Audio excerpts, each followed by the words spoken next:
Hello, everyone, and welcome to In Time. My name is Nicholas Lamar Soutter, and with me, as always, is the very large and the Thor hammer of In Time, the ever-present Ansgar Odinson. You're just gonna keep coming with more and more ridiculous intros, aren't you?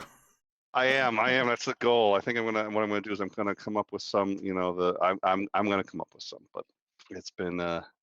I'm gonna sit down and just like take 2 or 3 hours and just come up with a whole list of them. I'll just keep them right on my screen, and then every day I'll just do another one. I'm in trouble because you're a writer.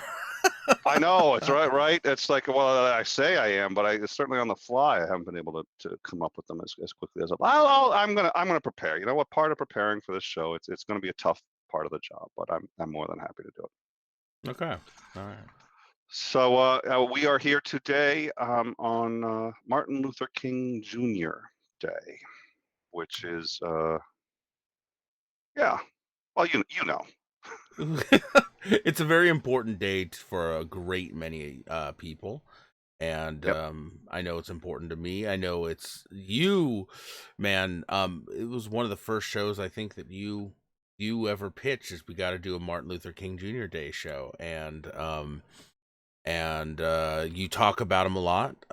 You talk about his moral systems and his ethics and just what a hero he was. So, I've been rather excited to do the show with you, and you've been like a child preparing for the show. It's been really cool. I have, I have. I say I've got a wall here, and I've got Mhm. two people who've been on that wall, Christopher Hitchens, and Martin Luther King Jr. And my history with that, I remember the day and well, actually that it ended up moving there, and I'm gonna Mhm. hopefully put it up. I want to put it up there. Oh, I'm gonna get called out for virtue signaling and yada yada. Okay. Yeah, whatever. You're going to get trolls, but you know what? One of the reasons I actually keep it there, as opposed to in the back, is because I want to be able to see it, Mhm. so that when I'm getting, I'm online and there's something that's sort of distracting me, I could sort of look at it and remember the person I want to be. I first learned of Martin Luther King Jr. when I was 8, and I was smitten. I fell in love with the man, and I decided I needed a poster of him. I wanted the. So my parents wouldn't get me one. They're just like, okay, that's silly. You should be getting comic books or whatever. We're not getting you a poster of Dr. Reverend Martin Luther King Jr. That's just silly. That's no 8-year-old puts that up on his wall, and so I had to scrounge together the money to do it, and it was I think $7 at the time. We're talking the 80s, or it's actually well before, I think even before that. And I managed to go to a comic book store, and I went past all the comic books I really wanted, and I knew I could get them, but I wanted to get the poster instead. Got the poster, and since I was 8, there has been a poster of Dr. Reverend Martin Luther King Jr. on my wall through to this day, from 8 years old till now. In every place I've been, my college dormitory, my first apartment, my first house, there's always been one. And not always the same one. Sometimes they get damaged, or I wish I still had that one from when I was 8, but I don't. But he has been a profound, somewhat of an influence, I guess, but I just felt a connection to his ideas, and that's why I've been wanting to do this show really since this, and Christopher Columbus, and of course the interviews which we talked about. But Mhm. so I'm very pleased to be doing this. And well, I'll say one more thing that's just going to be like really sappy before we start. Gosh, man, it's There, it's it's the day for it. thank you. uh, There are human beings that belong to the human race. They don't belong to a country. They don't belong to a nation. They belong to the human race. Socrates, Plato, Aristotle, Einstein, Thomas Jefferson, Abraham Lincoln. Uh, some of them, as Americans, unfortunately, were not taught about because they came from enemy countries. Yuri Gagarin, Alexei Leonov. These are human heroes that many people haven't heard. They belong to all of us.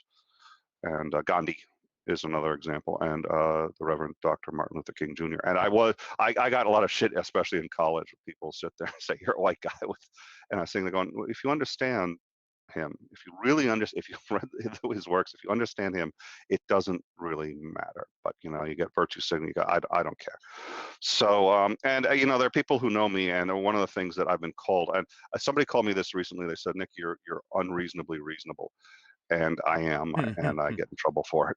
You know it. There isn't much for people who know me. This is the people it's who an really accurate know me. This isn't description. a Yeah, surprise. yeah. But the funny thing was, I remember I think I was first called that back probably in high school and or college. I've been called that before, and it's a moniker that I wear with some pride, even though I'm aware that it's one of frustration for some people who know me. Um, I'm thankful that I get to do this and that I get to talk about. I used to, know him and his life forwards and backwards. I still remember a good deal, and I remember it was nice just prepping for the show to get back into it. So, I'm blessed, and thank you, Ansgar, for doing this with me. And I know Absolutely. he's had a profound impact on you as well. I'm not, this isn't Well, just about yeah. how I feel about it. I don't think there's a show that we've done that we don't aren't both interested in the topic. Just this one happens to really connect with you in a way that is special. You know what I mean? Yeah, he.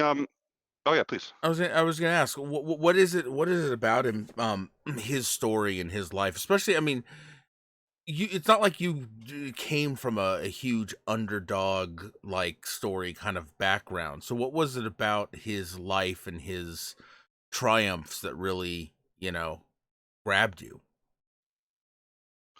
I think even as a child, it occurred to me that his methods are the only ones that work. They're the Mhm. only ones that work. They're the only ones that work. I'm sorry.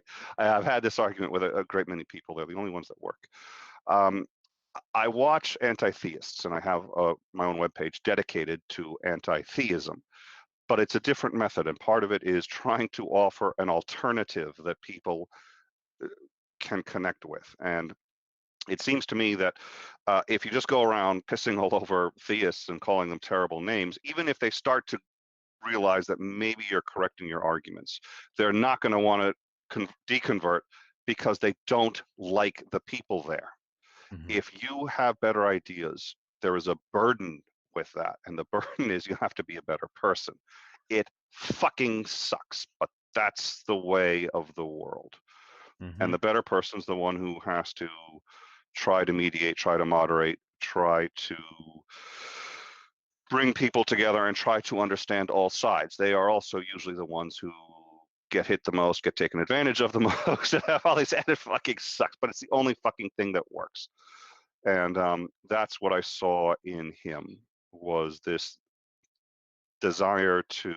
He had said, and I love this. He had said there was an inner urge to serve humanity. The people who I've spoken with recently, they sit there and say, "How can you not be jaded by the age that you're at and gone through all the shit?" I actually am, compared to where I was. Believe it or not, I used to be far more idealistic. Not far more, but I was. And I don't know. Recently, I wanted to connect more with that. So the fact that this is my hero. There is nobody on this planet other than perhaps my father that Mhm. I respect and connect with more than him. When you talk about his methods are the only ones that work, that is what really resonates with me for this guy. Because, I see it all the time where people are pushed more into belief systems and ideas by what is comfortable, by what they find accepting, by the people who are willing to accept them more than argumentation. You know what I mean? The vast majority of people, if there is a group of people that they perceive hate them and a group of people that they perceive accept them and love them or care about them, they're gonna go into adopt the beliefs of the mindsets of the people who are willing to accept them. And I think one of the things that this great man really did, and he wasn't without his flaws, and we're going to talk about that today. But one of the things that this man did is he humanized. He reached into people's lives and said, "Look, these are human beings. They're not that much different. In fact, they're not different. We're the same." And that's what works, humanizing. And we see it in there's documentary filmmakers that do this. There's the guy that takes KKK hoods. It's Daryl Davis, and mhm. I'm going to bring him up too because I had a very interesting. But yeah, sorry I cut you off. That was Daryl Yeah, no, Davis. no, Takes no. the Morgan Spurlock does some of this kind of stuff, where once someone who truly hates realizes just how human and just how um similar their perceived enemy is. Once you demystify that so-called enemy, it changes everything. I um I think my favorite quote from him is hate is too big of a burden to bear. I have decided to love. That's beautiful. And yeah, and you've heard my Trump rant when I go off on Trump like there's no fucking tomorrow, and a lot of people, but there's something in there which I'm sitting there going, if you know me, you catch, which is I'm sitting there going off on Trump like there's no fucking tomorrow, and I really loathe the things he's done, and I think he's done immense amounts of damage to a lot of people. But I say in it too, I don't hate him, and I never have. I can't think of, no, I can think of one or two people in my life that I have hated for brief periods. And boy, have I tried to. Hatred is fun. Hatred is loads of fun. I love hatred, really. I do. I'm sorry, I do. And I think most people do because self-righteous indignation is almost an aphrodisiac. I mean, it's just like it's an intoxicant. And hating people and going after them with hate because it necessarily assumes that you're better. I have to believe that it's really a lot of fun to be in the KKK. Oh, and we've just been demonetized. I have to believe that it's a lot of fun to be in the KKK because A, you've got all these people around you, and the hatred is just it's empowering. And Hmm. it necessarily assumes that you are better than that which you hate. So it's a sense of superiority. Hatred is a lot of fun, and I do on occasion succumb to it, but for the most part, and that I can think of, I cannot think of anyone today that I hate for anything. I've been angry. Tim H just brought up a beautiful quote, and it's right on subject.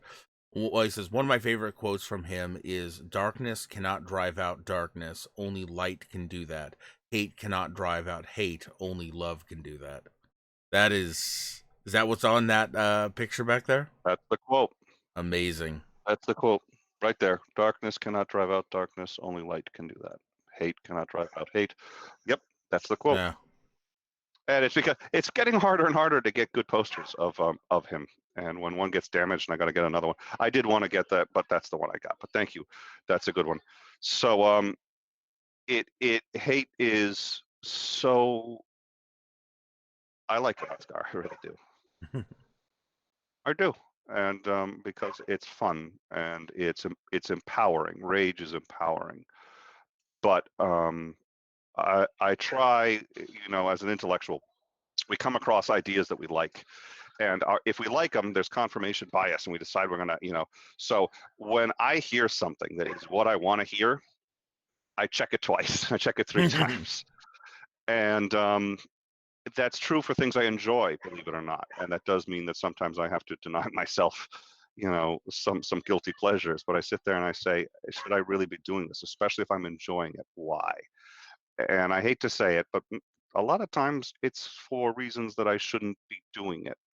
And so I try to check myself. And that's why the Martin Luther King Jr. poster has always been there. That's why it's there. To keep you in But check. yeah, so that I can look at it. And so I can say, but I want to move it there because I kind of like the idea of it being in broadcasts with me. Mm-hmm. I just like the idea of like, this is the guy. I put a lot of stuff up there of things I care about, and that's a huge part of my life. Would be hearing so Coessa for 5001. I made it hot. Would we be hearing during the show a comparison between Martin Luther King Jr. and Malcolm X? Yes, we will. Mm-hmm. I think I that's think going to it's be an an important important. one. You really can't analyze the methods without comparing them and contrasting them against Malcolm X. You can't. So let's talk a little bit about him, and we'll start with his life, if that's cool with you, and then we're going to Mm-hmm. get into his methods. We're going to get into why um, why they work. And again, I think they are the only ones that work. Really, I think, and I've heard, I think ProLib even argued some counterexamples, especially when it came to Gandhi and India, and there were decent arguments. But I'm going to stick with this position at least for now, and it's the only method I know. So Mm-hmm. I'm never going to learn another one. I'm too old to learn another one.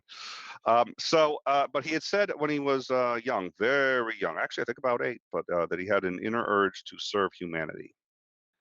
He was a genius. So, the genius may be a bit strong, but he was phenomenally intelligent. He skipped ninth and I think 12th grade,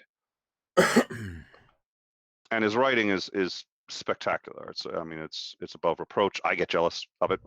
What he wrote while he was in jail, I'm sitting there going like, "Oh, the motherfucker." But anyone who's seen my tweets know that I certainly do try to emulate some of the, at least the wordiness. But he even said, I've made an argument before, and I get blocked by people when I make this argument. I've been blocked before just for saying this, which is the civil rights movement and the movement that he started was not a religious one. And that was deliberate. It was not religious. Yes, he was a reverend. Yes, he was the head of it. And he did on occasion talk about God. But if you look at all his biggest speeches, God was not a huge part of it. It was about human beings. And even he said, and he may have changed his position, I think, later, but even he said early on, he was not convinced even in the divinity of Jesus Christ. He was not convinced, but he was convinced in the importance of the Bible. And he was convinced in the importance of what Jesus said. That he cared about. And I think that that's important, and he wanted to have as big a tent as possible. So for him, this wasn't about Christianity, this wasn't about religion, this was about human beings. And atheism wasn't a very big thing back then, but if it was, he no doubt would have reached out to them, and in some ways he did include them, because even in some of his most famous speeches, God was almost never mentioned, and he did them like sermons, but he kept God out of it for the most time. The only time, and we're going to cover the letter from a Birmingham jail, he does mention God 5 times in that. Well, no, it was less than 5. I forget how many times he mentions God. It's less than 5. But in each time, it's only because he's talking to clergy and he wants them to understand, so he gives examples. He's not saying God has done this for us. He's not saying that worship Jesus. He's saying this is a human thing, and we have brothers and sisters. And So we'll get to it. would you describe the movement he started as secular? Yes, I would, absolutely.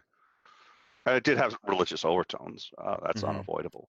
Well, But it was I think secular you can't deliberately. separate that only because, especially at the time, and for pretty much all of our history, our our nation has had very Christian cultural tones to it, if that makes sense.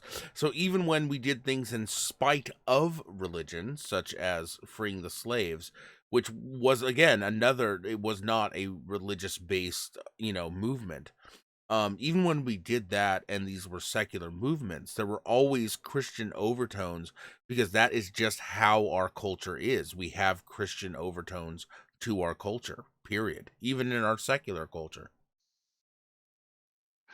Absolutely. And the interesting thing is, his he got most of his understanding from Henry David Thoreau, Gandhi, Leo Tolstoy, believe it or not. These were his influences.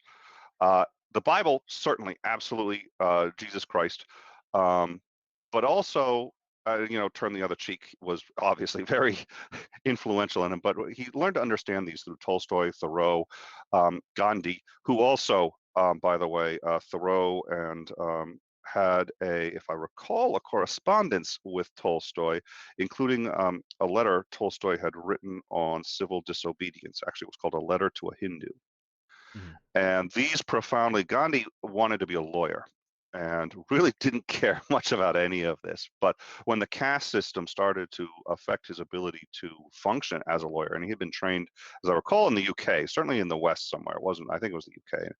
And so when he comes back to India, all of a sudden, boom, he is judged by things other than what he's accomplished. And he started civil disobedience there, and he knew Christianity. He said, actually, one of the things I love that he said was, I know Jesus.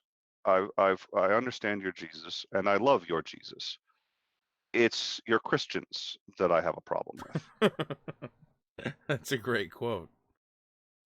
Yeah, Um, I mean, I hate to bring it to something so kind of cheesy and modern, but one I think it was like 3-4 weeks ago, I saw a bumper sticker that said, "Oh Lord, save me from your believers," or something like that. And I've seen that one, and I love that one, and I do think that that probably is inspired from the Gandhi quote, which he said to Christians trying to convert him, which was good luck with that. And he got his influence also from among these other things, Jainism, which is the Mhm. belief that all living things deserve respect, including, unfortunately, I mean the Jains. You get radical Jains. You get ones that think, okay, the microorganisms in water deserve um, Yeah. respect and life, so they have to filter the. I mean, they will literally put like a mesh filter so that they don't drink any of these organisms and they don't kill them. And it's just like that's kind of paralyzing. But I kind of almost appreciate the sentiment, but still. Yeah. Uh, so that was a huge influence on Gandhi, and that therefore became a huge influence on Martin Luther King Jr. He went to seminary, got his doctorate in theology. There were issues with that years later.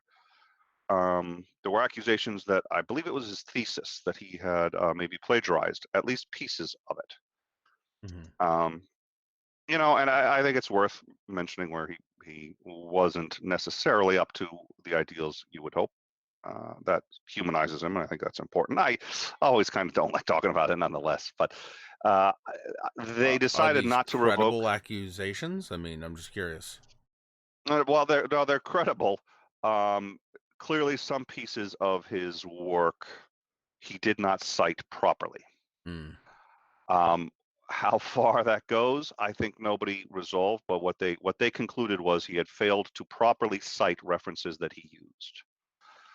That was the extent that they took it. I don't know. I haven't, dove into it myself, and I don't think, in my mind, I don't want to know. I don't care. Um, it doesn't strike me that he probably did anything deliberately wrong. He might have, but the conclusion was that what he did was to failed to properly cite sources, and that's what they left it with, and they did not revoke his um, degree, and so he Mhm. continued on as a Dr. Reverend Martin Luther King Jr. And uh was there any were there any actions taken from that finding, so to speak? No, it just remains Oh, on his record, and in fact, I think got it. at the Martin Luther King Jr. library, they have a copy of the. I guess it's closest to a warning. Okay. But it's one of the other interesting things. The first woman he ever fell in love with was a white woman. It was Hmm. he went to Boston University, which isn't very far from me. I have friends who went and got their degrees from Boston University. My father got his degree from Boston University, so that's where he got his degree. And while there, he fell in love with a white woman, and she was ostensibly the love of his life, and they were profoundly in love. He proposed to her. We think, I don't think anyone else was. They were engaged, Right. but his friends kept saying she's white. You can't do this. You can't do this. Um, Her friends were giving her a very hard time, and I in can the end, imagine. yeah, in the end, hate won. And especially for his mother, he realized it would break her heart if he married a white woman. And all of his friends, till the day he died, said that he never got over the breakup. That's sad. What impact do you think that probably had on his, the future of his activism? I mean, it had to have weighed heavily. I assume. I don't know. I think I think I the one of the things is Coretta Scott King. I think he loved her, Hmm. but I think no, I know for a fact it wasn't the same. And I think with Coretta Scott King, it was a bit more that, and he met her shortly thereafter, and they dated, and I think they both really enjoyed each other's company. They really seemed to. Uh, but I think for him at that point, it was a little bit more. I'm a minister. I'm going to be a minister. I should have a wife. I should have a family. I think they loved each other, but I don't think it was the passion. I don't think it was the drive. And I think later events bore that out. Right. Which I'm sure we'll get into later. Yes, yes, I'm sure. Well, again, I don't want to cover it too much. Right. But so one of the things that So he started preaching, and he was part of and I can't believe I've forgotten the organization. It wasn't the And NAACP. let I'm me trying just to look. say, if anyone has Oh, ever heard him actually deliver a sermon, he is incredibly charismatic. Um, and his sermons are, even for as an atheist, his sermons are genuinely moving. they are, and they are because he's a great orator, and they are because he means them. Hmm. And I like to think I can present well. And I'm on YouTube, and I present and I tell jokes and I act like a clown sometimes, and sometimes I'm serious. But usually it's just I try to be as genuine as possible. And if I'm being genuine, it usually comes across. That man is unbelievably the love he has for everybody. Even I remember one of my favorite stories, and this is the one. This is the one I remember this story, and this was what I learned in 8th grade. The police had come to arrest him, and he was in the middle of he was at his home, and there were 50 black guys there and 2 white police officers to arrest him. And there was a little resistance and resentment from the people there, and it started to turn ugly.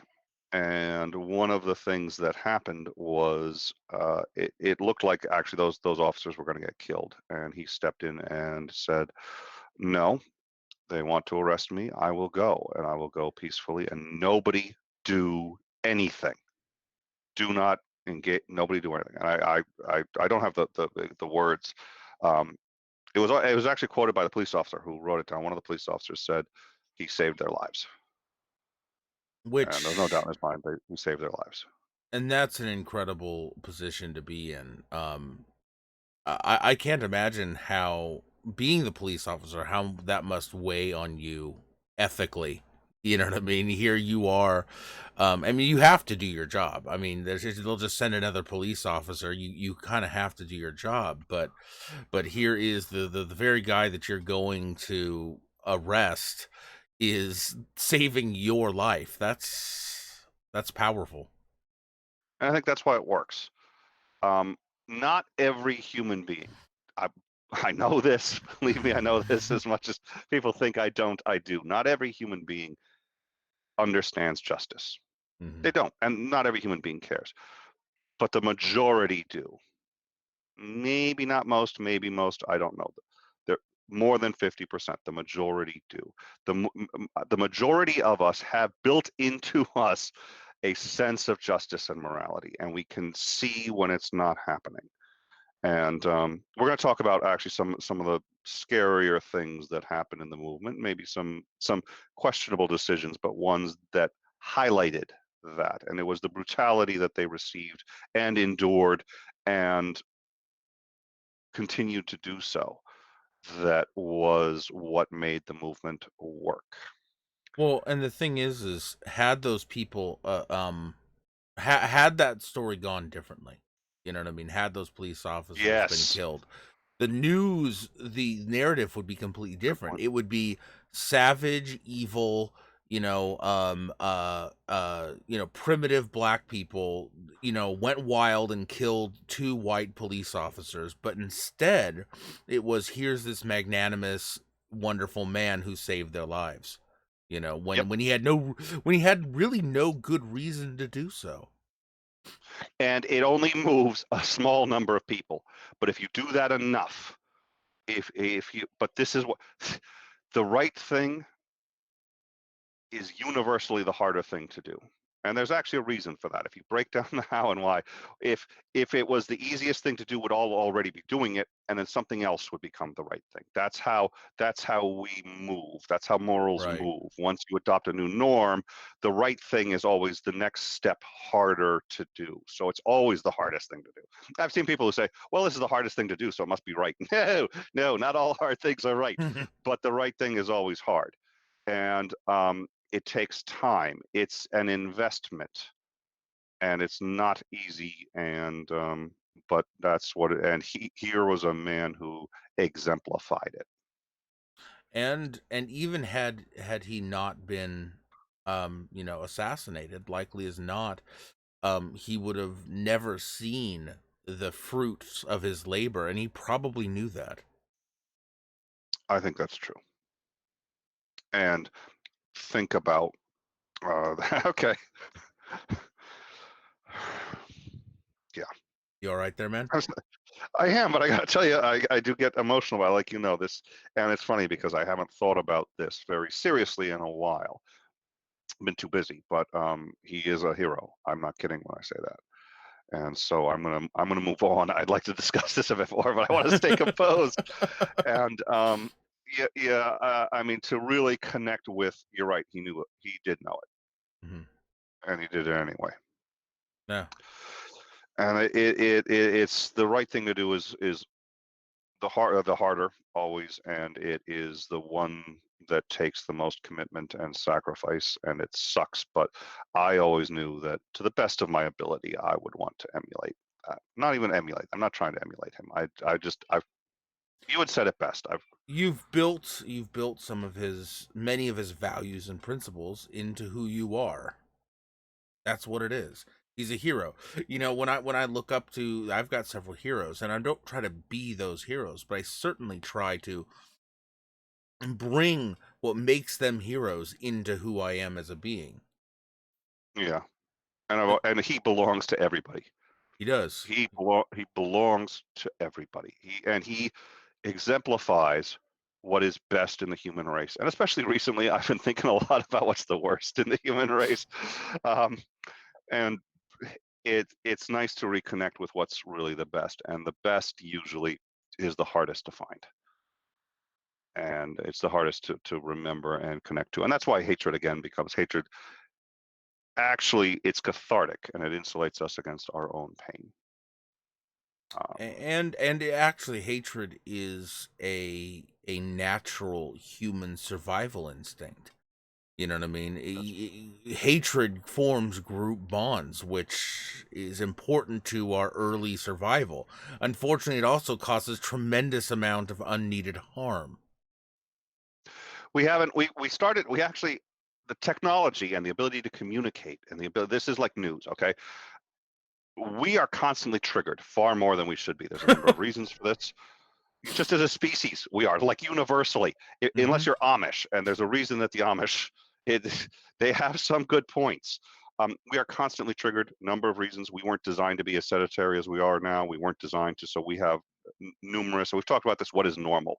Really, nowadays, it is normal to have a mental illness. There are reasons for that. It's not good, but it is normal. It is average. One of the reasons is news. So we've been reporting on the volcano, which I think we should, but that news we are used to, the only news we have is local. All news is local. That is for the first, let's say we've been around for 100,000 years. That's Hmm. often the number that's given. 100,000 is nice and even. For the first 98,000 of that, so 98% of that, as we evolve to all news is local. So if you hear about an earthquake, it's because there's an earthquake happening. So what television has done is brought the terrors of everything. Somebody was stabbed, you know, 10,000 miles away from you, and you're like, uh-oh, and you close the blinds, and Yeah. because it doesn't register that it's that far away. It doesn't register, oh, there was a car accident. So you think, oh my God, the roads are terrible because I keep hearing about car accidents. You're hearing about Mhm. car accidents across the entire country. Or So for those of us who are on Twitter, right? Like before the age of the internet, it was only when your neighbor said something really dumb that you went, "Oh my God," so and so said something so dumb, and I have to talk about it. Now, somebody in Manila can say something dumb, and here I am at 3 a.m. going, "Oh my God, I've got to type up a eight." Tweet a thread about why this is dumb. You know what I mean? And I'm guilty of that, but that's oh, we all are. that's That's the comic and I know the comic, and I can't eat, despite I can't fight it. Which is there's a just this one like cartoon. Actually, it was a guy on the computer, and his wife is going upstairs to bed. She's like, "Are you coming?" He goes, "I'll be there in a minute. Somebody on the internet is wrong." yes, that's all of us right now, That's the human Yeah, race, and you're right, we are I know. Yeah, constantly triggered, constantly. yep. and that's not easy. Oh God, that's not easy for any of us to deal with. So we've evolved faster, or at least our technology and our ability to create societies has evolved faster than our social instincts. And we do have social instincts.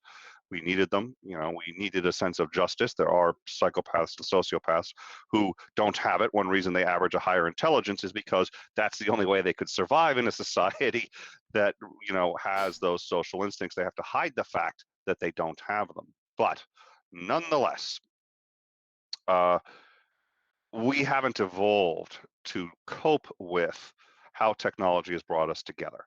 And that means we're having difficulties coping. And I think it requires a sense of presence to fight that, or just shut it all off, which is also probably it's probably a more healthy way to do it, but then you're not engaged anymore. So Well, we may end up needing some new revolutionary who you know, takes the slings and arrows, so to speak, to show us the new way. You know, it's a new age with the technology, and we have new hatreds and old hatreds that are finding new ways of spreading, and we're gonna have to figure out how to deal with that. And so far, we haven't even been able to play catch up. no, and it's but I imagine, again, I think about Dr. King, and I have to believe he was thinking that every day of his life. Um, so it's always catch up. It's always catch up in one way or another. But so I wanted to start getting into a bit of the movement and what he did. Now he joined the Southern Christian Leadership Conference, and he was I think only still a member of the board. When one of the things that you have to realize too is he did. I mean, just like there's a Hemingway said no writer should ever try to dissuade anyone from the notion that they were born a great writer. If you're good, you know, people just think you were born that way, including Hmm. Hemingway. Now, Hemingway was a shit writer when he started, of course, because he hadn't practiced it. It's every painter, you know, Monet started out terribly. Of course he did. Nobody just starts out like paint poof. There's more often than not, most I of the look back at art I did 2 years ago and cringe. time. Yep. Seriously. Yeah. So, you know, the movement looked completely organic, but it wasn't. It was planned, and it had to be that way. And it's just, you know, again, ideals versus the practical reality. So one of the things that they did was, when they started out, they said, we need something to galvanize people. Something has to happen, and we need a symbol to get around.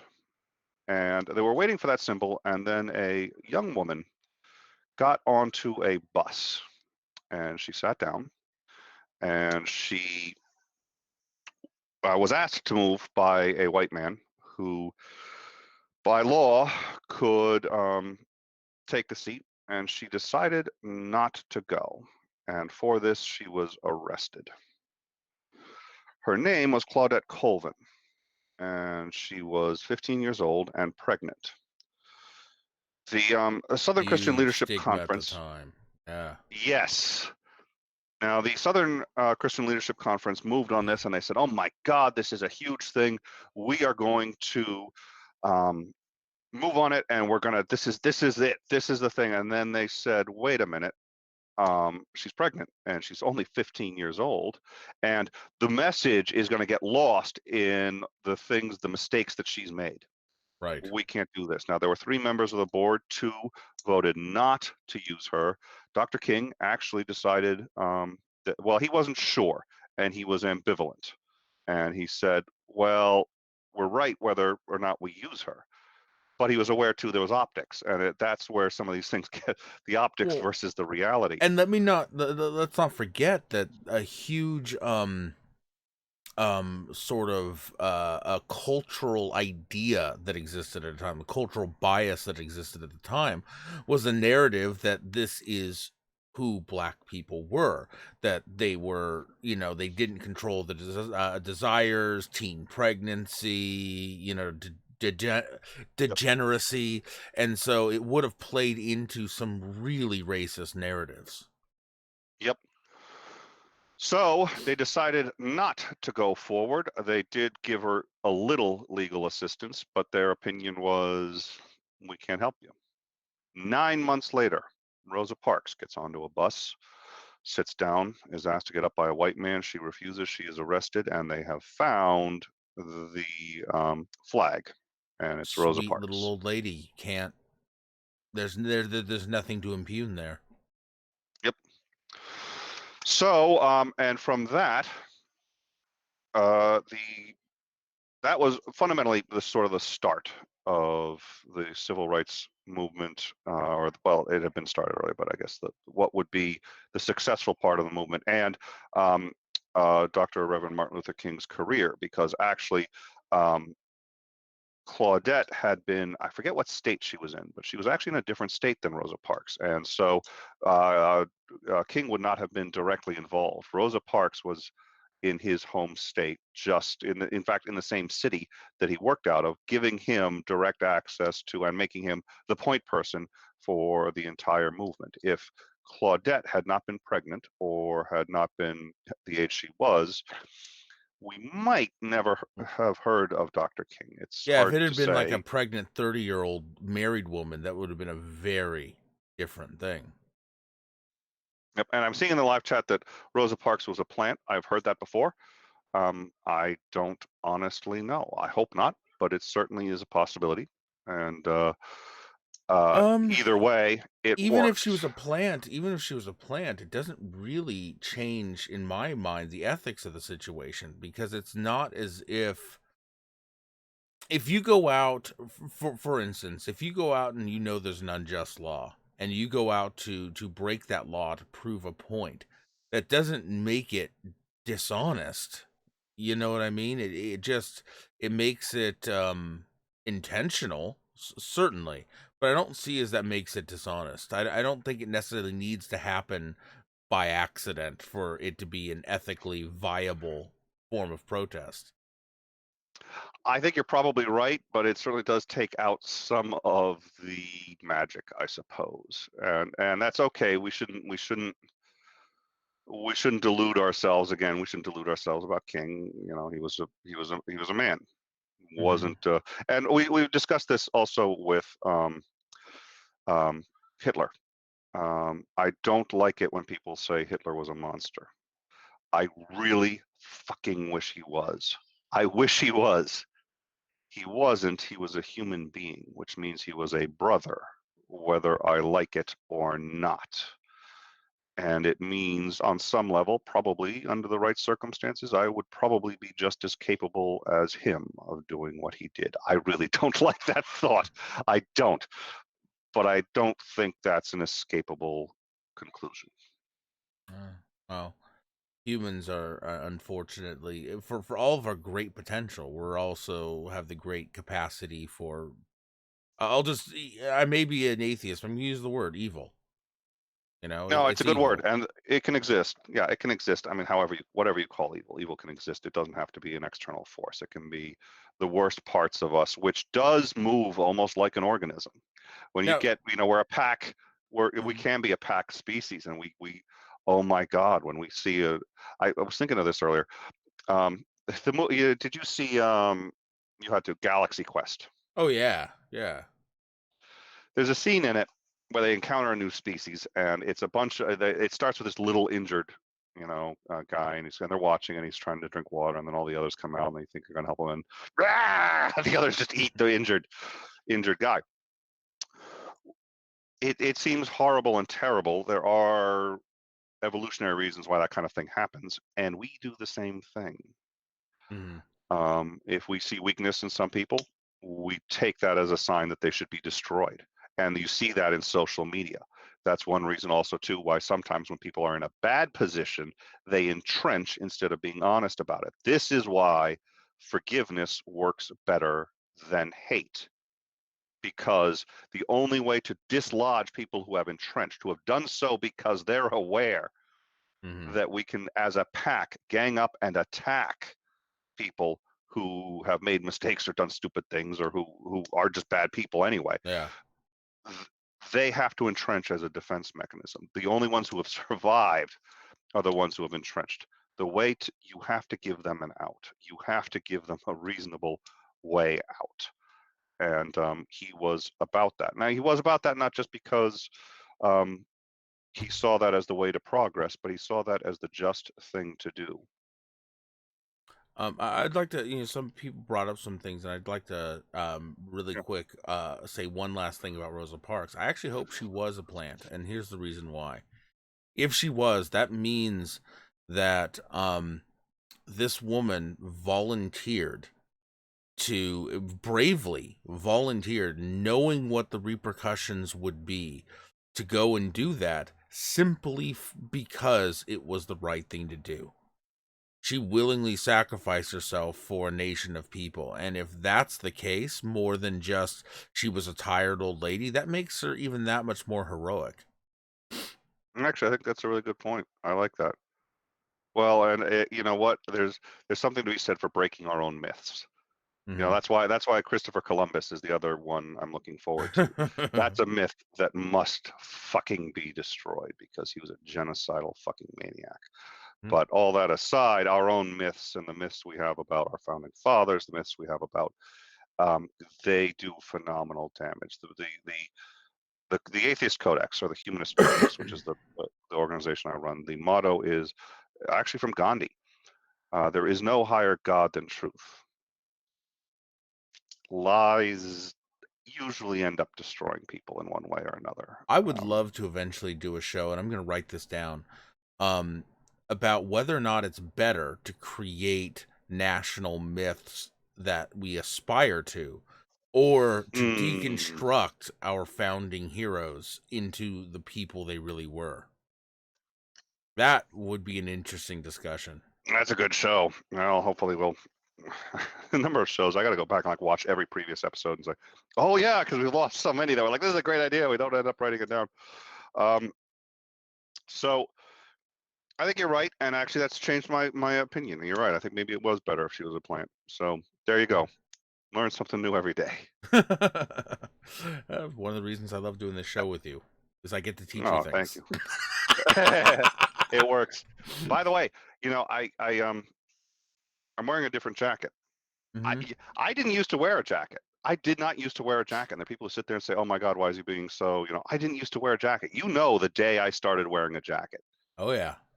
Oh yeah. The day I started wearing a jacket was the Or $400 suits thing. yep. Yeah, and it was as a joke, and it was because the people who were hitting me on that, um, I had been using hyperbole. It was clearly hyperbole. The people just Mhm. wanted to attack, and they wanted to. I had a couple of options. I certainly wasn't going to entrench because technically, what I said was wrong.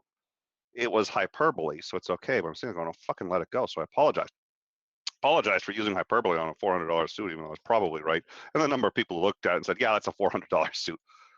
But I got trolls like, "Oh, are you a tailor? How do you know it's 400?" I was like, "Holy fuck!" So, just as a fucking joke to them, I Okay, it was started wearing. $365. I Okay. know. Oh. Well, then he said it was $15, and I loved it that he said that because I was like, "Okay, good. Everybody knows you're fucking lying now because there's no way." That was all of a sudden I got people DMing me like, "Oh my god!" But I started wearing the jacket after that, and then Mhm. now it's just sort of like everyone's like, "Oh, we know the coat," and so on and so forth. But I couldn't wear that jacket for this episode because that jacket's actually a joke. I like it. I like wearing it. I mean, it's become associated with me. So it's like people, Right. Nick's got so it's part of the show now. So I'm stuck wearing it. Okay, fine. It is a joke, and I wasn't going to wear it, but since I usually wear a jacket, so I wore. This is the first time I've actually worn a real $400 suit. The other one wasn't 400. I'll tell you that. It's like great. This is the first time. This was actually part of the first suit my parents bought for me because Oh, they said really? everyone needs a suit. Yeah, when I graduated college, they said everybody should have one good suit, and that was sort of a graduation gift. It gave me it was 400 at the time, which was in the 80s, so it probably worth more now, but of course it's on the older side. Would it shock you if you found out I do not own a suit? Yes, I'm shocked. um I I'm can't sure believe you it. are. Yeah, I'm I didn't see that coming. I I think I'm gonna have to go lie down. The disappointment, the shock, oh dread, Hmm. oh terrible day. Yeah. So, my first time actually wearing a $400 suit, at least on air. Anyways, so he was. Yes, please. What were you Oh, gonna no, say? no, no. I was just gonna say we were right on. We had just covered Rosa Parks, and we were getting into, the future of that, the next stage of the movement. Yep. And one of the things that happened as the movement started to get bigger, and they decided they were going to shut down Birmingham, Alabama. They were going to shut it down by just blocking all of, just interfering with everything, and not by, maliciously doing it, but by doing sit-ins, protests, and all this other stuff. The police started to use dogs. They used hoses, and all the protesters were getting the shit kicked out of them, This is and one they of were those losing. moments that really changed everything. It didn't yet, because nobody cared yet. And this is one that when we're going to cover his letter from Birmingham jail, where he discusses this and he discusses a few things. This actually, and some of the fellow ministers were hailing the police, and they said, the police have done a good job of keeping the city safe. And he said, wait a minute, why don't you come here and watch the teeth of a dog sink into an innocent person who's just standing there doing nothing, being nonviolent. Watch them bludgeon these people. Watch them, beat them. Watch them hit them with fire hoses. But the news wasn't really covering it all that much. And so there was a man, James Bevel, I think his name was James Bevel, who said we should start allowing children and youth into this movement. And he was very ambivalent about it. He said, you can't put children in harm's way. And the argument was they're already in harm's way. And this is a battle that includes all of us. So children were allowed to attend, and so were young adults, teenagers, and they were attacked. They were beaten. They were attacked by dogs. On occasion, they were mauled. But this time, when the news showed a young child getting hit by a fire hose and just basically literally tumbling down the street, just completely incapable of coping with it, that shocked the fucking country. And that's what actually really changed things. And again, Dr. King talked about how do you shock the conscience? Watching a child who was just wanted to be treated the same as everybody else, wanted to go to the same schools, wanted to have the same rights, and watching that child get hit by a fire hose for that, that's what changed everything. The use of children. Well, I mean, one of the big things that changed sentiments against the Vietnam War was that picture of the small nude child, half starved, stumbling away from war. That almost immediately galvanized public sentiment against the war. It did, and yeah, I think that's a tough, and that's I think that's thank you. I know that's a perfect example, and I think you're absolutely right. And children are innocent; they're necessarily innocent. They can't make decisions, and then when they suffer the results of adults who can't can't agree and have to kill each other for it, it's shocking. Yeah. But the other thing, and I've said this before, this is the other thing I've said, and I say this on occasion, and sometimes people connect with it, sometimes they don't. All of us are somebody's child. We're all somebody's child. Whatever age you are, if your parents are alive, they care about you as much as they did when you were 8. And when you're hurting someone, you are hurting somebody's child. Yeah. And sometimes you have to, by the way. In World War II, we had to be involved. But when we Sometimes you don't have a choice. I'm see not a pacifist. children hurt, it it calls to a very visceral, primal side of ourselves. We don't we abhor for the most humans. I mean, there are some humans that are completely callous and ambivalent to the suffering of children, but the vast majority of us are immediately moved by the suffering of a child. Yes. So, Dr. King was in Albany, Georgia, and he was negotiating for all of these boycotts to stop. And the city was not negotiating in good faith. They kept breaking their promises. They kept, not, there was nothing. And so he got caught up in a mass arrest of all the protesters, which he had been told was not going to happen. And he was told as long as there were negotiations, they would let everything slide. He got caught up in a mass arrest. They let him out, and he went home, but was called back. He came back, as was the law, and was immediately thrown in jail. The protesters began to very nearly riot at this and demand that he be released. He was asked to post bond. He refused and stayed in jail. The chief of police took him aside in prison and said, "You have to post bond so that you can leave." And he said no. Finally, they decided, the chief of police decided they had to kick him out. They had to find a way to get him out of jail, but he wouldn't leave unless he posts bond. There's nothing, they can't just let somebody go who hasn't posted bond. So the chief of police organized a secret bond payment. His bond was paid and he was kicked out of jail. He later said, "I've been kicked out of schools. I've been kicked out of cafeterias. I have been kicked out of the men's room. Now they're kicking me out of jail." So what do you think his purpose was for refusing to leave jail? What was the message he was trying to send?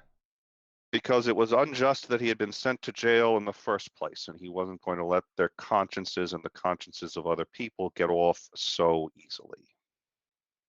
Gotcha. And yeah. No, I was gonna say it makes perfect sense. I mean, uh, um, okay, you arrested me. You know it was unjust. You can't just sweep it under the rug. Yep. And then it turns out, do you know who posted his bail? Secretly posted his bail. They reached out to loads of people. Most people wouldn't do it. Do you know who posted his bail? No, who did? Billy Graham, Billy who later, of course, Graham? Billy Graham The posted Billy the bond. Graham. The Billy Graham posted the bond to get him out of jail. Why did And he Billy was kicked Graham out. They do were it? like, "You can't." Well, that's a good question. I don't honestly know. I think he thought he was helping. I think he I don't know. Maybe he wanted to, but the police were thrilled. They literally, he was just like, "No, I'm not leaving. I didn't post bond. I'm not leaving." Like, "Yes, you are." Boom, gone. Oh, Yeah, that's I have the quote. go ahead. Yeah, "We have witnessed persons being kicked out of lunch counter stools, persons ejected from churches and thrown in jail. But for the first time, we have witnessed a person being kicked out of jail." I I I still can't get over the Billy Graham thing of all people to have posted bail. Yeah, I think it's amazing. Why don't you inform our guests who Billy Graham is for those who might not know? Billy Graham is an evangelical minister. He has done a tremendous amount to, and he's actually the founder of Christianity Today magazine, which is an evangelical magazine, which actually just came out against Donald Trump, interestingly enough. But he has Billy Graham, and now his son is, I think, in charge of the magazine. But Billy Graham has um, really espoused very hardcore evangelical values, and I think has probably caused a lot of damage as a result of that.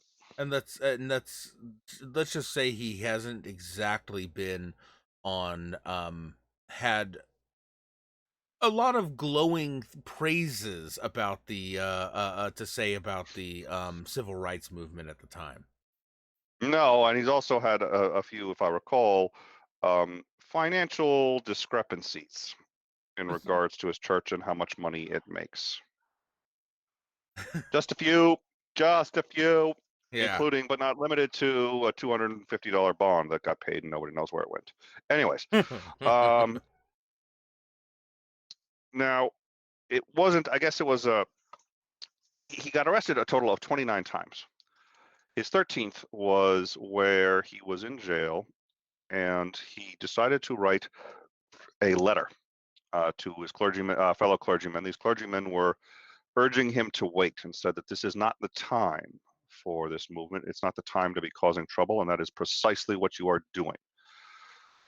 This letter is a genuine piece of American literature. It should be required reading for every American. It should be required reading probably for every citizen on the planet, because once again, he is part of everybody, and his legacy should affect us all.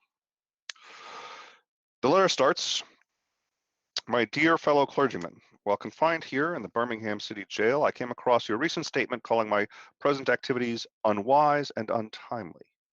Seldom do I pause to answer criticism of my work and ideas. If I sought to answer all criticisms that came across my desk, my secretaries would have little time for anything other than such correspondence throughout the day, and I would have no time for constructive work." I think that's a great way to. He's being trolled. He's sitting there going, you know what? If I answered every troll, That's all I'd be doing. yeah, it's nice to know he gets trolled. Now he was at the time. One of their complaints was, what's he doing in Birmingham, Alabama? He was born in Georgia. Well, I don't know. He actually wasn't born in Georgia, but he was raised in Georgia, and he was working out of Georgia. That was his church. That's where he lived. So why on earth is he there in Alabama? What's he doing there causing trouble? His reply, "I'm cognizant of the interrelatedness of all communities and states. I cannot sit idly by in Atlanta and not be concerned with what's happening in Birmingham. Injustice anywhere is a threat to justice everywhere. We are caught in an inescapable network of mutuality tied in a single garment of destiny.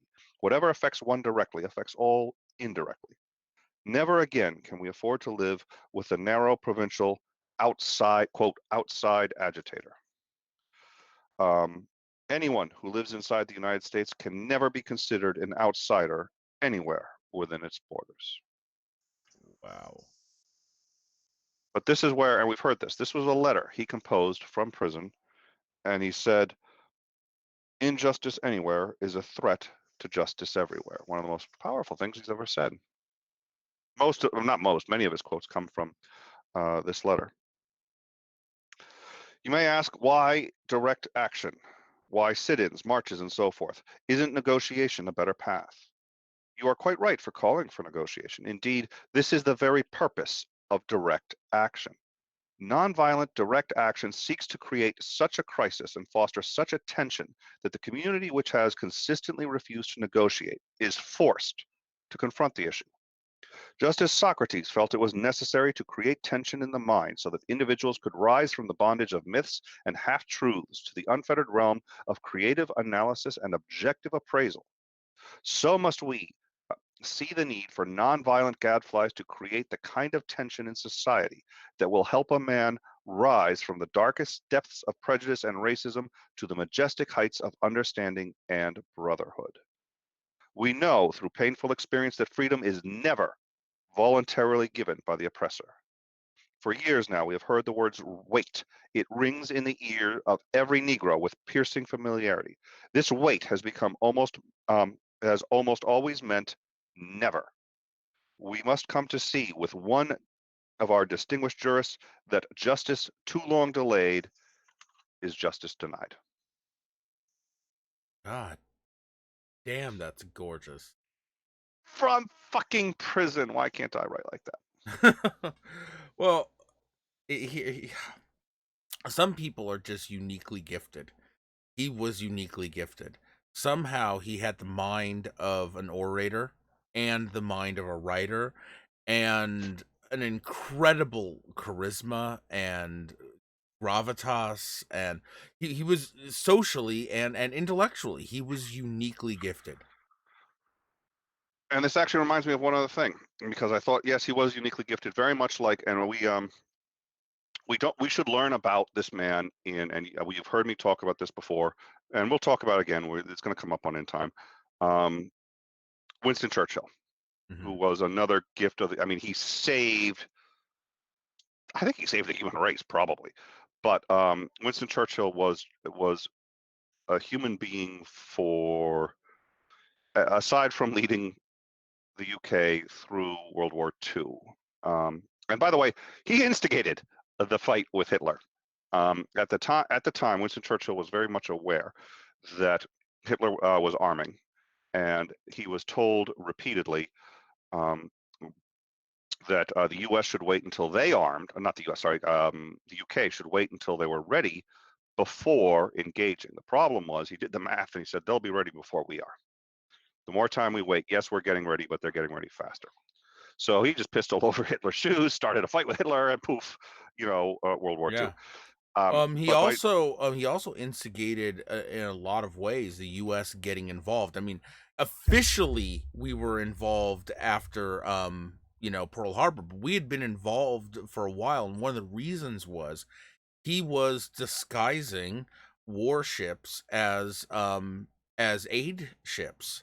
And the reason for that was when the U-boats finally got sick of getting tricked and getting sunk by these, fake aid ships, they just started destroying all the ships. And so they sank a few American ships that legitimately were aid ships, and it pissed off Americans enough to at least start sending pilots and planes and things like that over to Europe.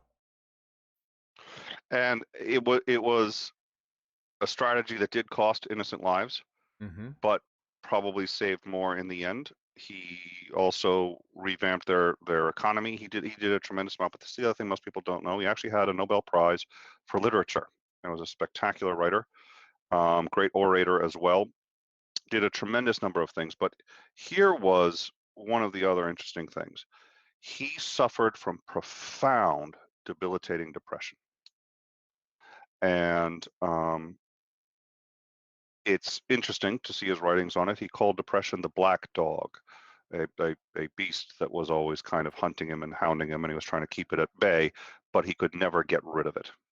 And I think that the discussion of depression and normalizing it would be of great benefit, but we don't often recognize how often depression sits and rests in people that we admire. And this includes, for example, Anthony Bourdain and Robin Williams and a number of others. And we haven't normalized it. And we haven't accepted what it is, how it is, and what to do about it. But it was also present in Dr. Reverend Martin Luther King Jr., who attempted suicide when he was 12. He jumped off a balcony. Actually, I don't believe he was 12. I think he may have been younger. He jumped off a balcony.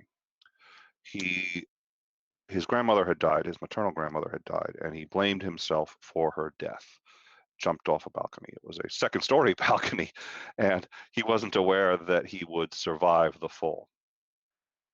But he also suffered profound depression, and I thought that might be worth noting. I didn't know that. That's not something that they teach you about him at all. And by the way, I think some people have become more aware. So did Abraham Lincoln. The only great mind that I'm aware of that I have, the only great minds do tend to suffer depression more, and there are a lot of reasons for that. But the only great mind I've ever seen that I'm aware of, that I'm not aware of, suffering depression, one, Albert Einstein. Hmm. Don't know why. Don't know why.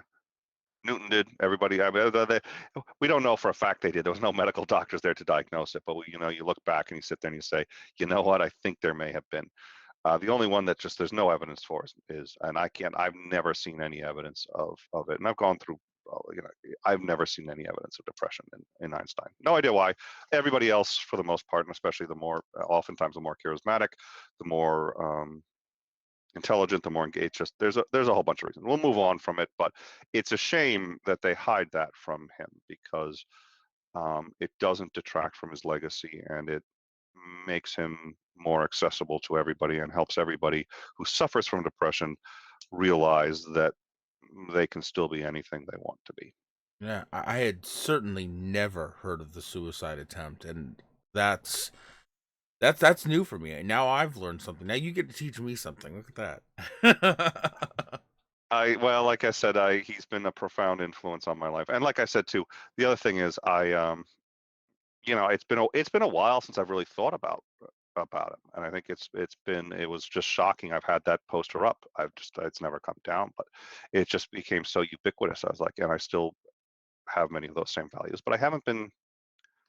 I want to reconnect a bit more to them, but of course, it's always difficult, and it's one of those things where both your friends and your enemies don't necessarily want you to connect to those values because it makes you a fucking pain in the ass.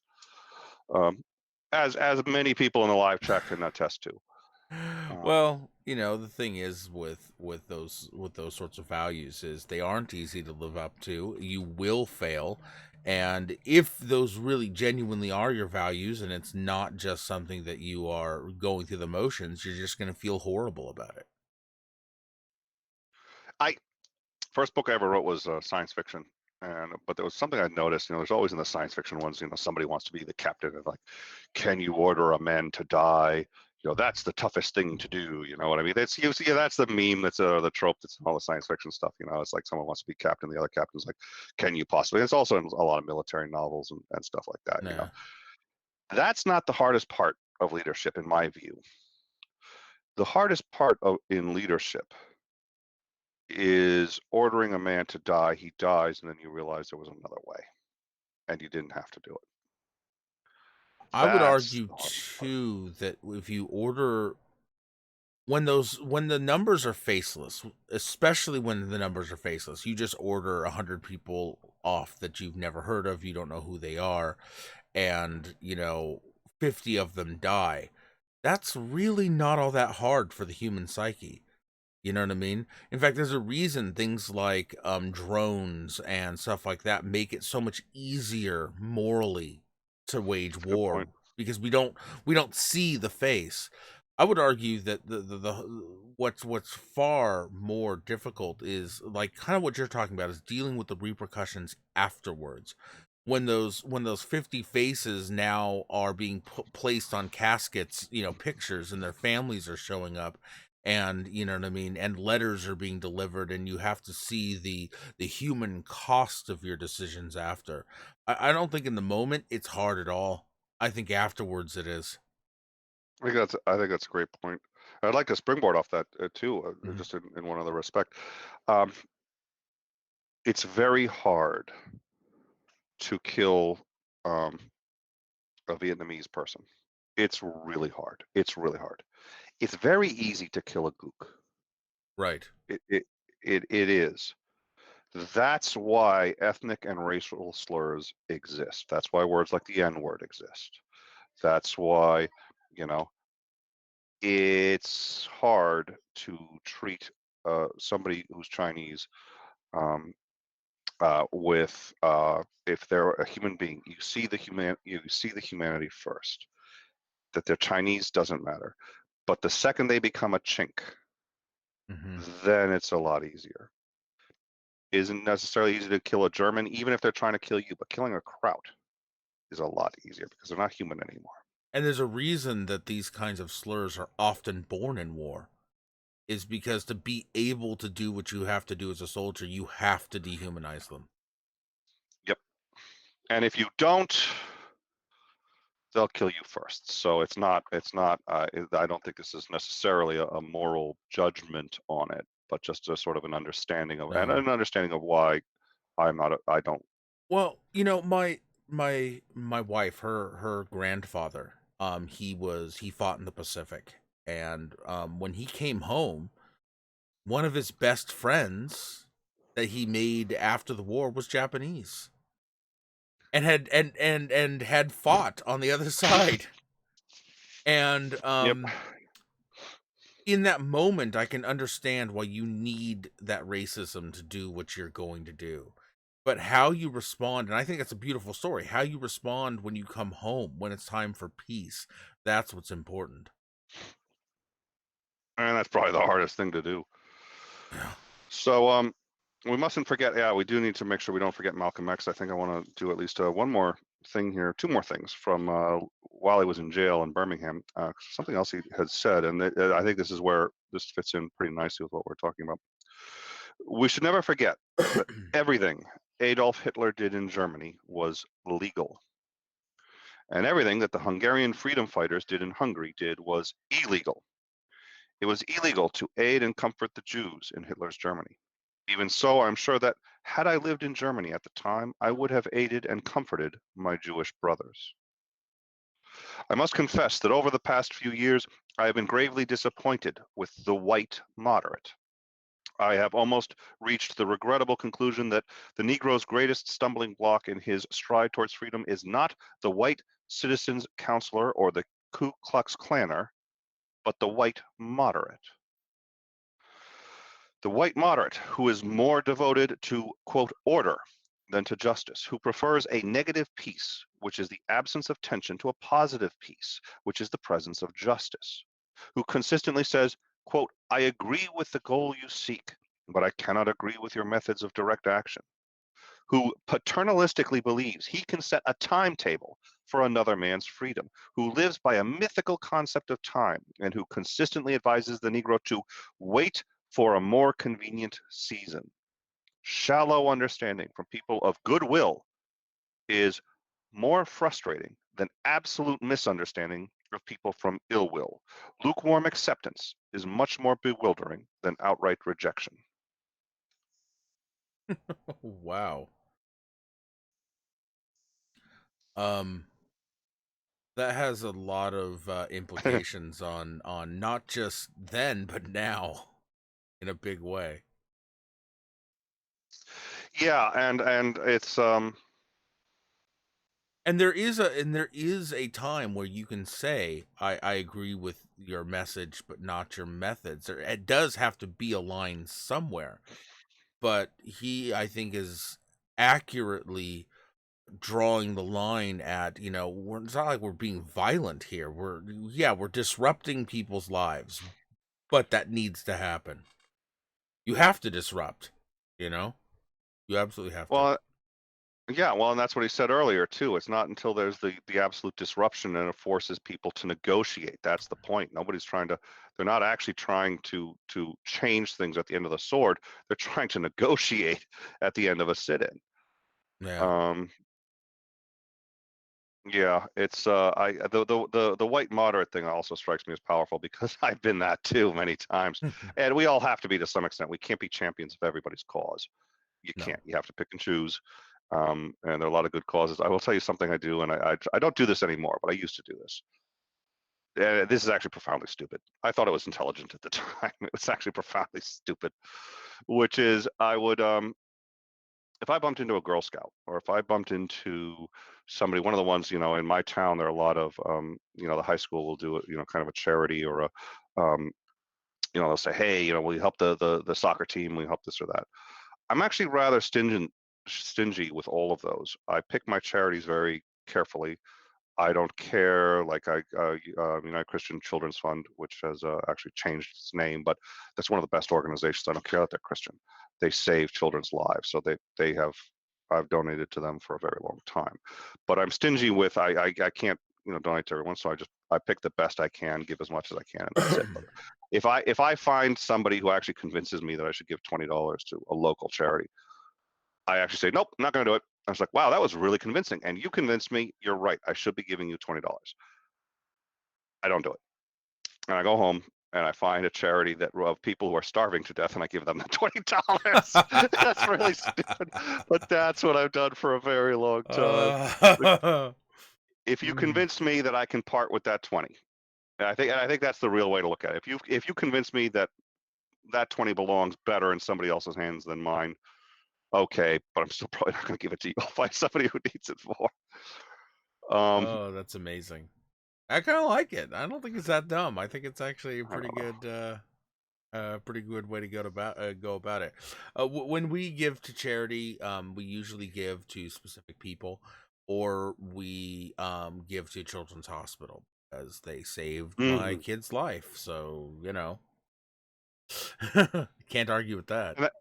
And that's and you know what, somebody should probably be giving to those things, or to the, like, I mean yours definitely, but to the, like, the high school, the local high school, you know, I suppose if somebody needs to if they're not getting the funding, but yeah, I there are more Doctors Without Borders, that, you know, and on the Codex we have all these secular charities that, like, but even religious ones, there are more that genuinely need it, and that you can then you can possibly donate to. So, you Yeah. know, pick one that you like, and that is something that's and that Children's Hospital is a perfect example. That's just But yeah, I get what you're saying. Yes, you can't be an activist all the time, 24/7. You'll burn out. You'll burn yep, out. You have to pick what is you're passionate about, and fight for that. yep. So I want to wrap this up. I think at least there are two more things about the letter, and then I do think we should get into well, there may be a couple of other things, but then we'll get into Malcolm X, which I think is interesting.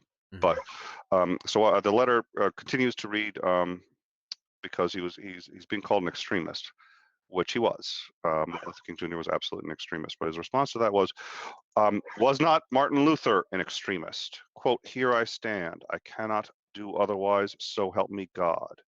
And John Bunyan, "I will stay in jail to the end of my days before I make a butchery of my conscience."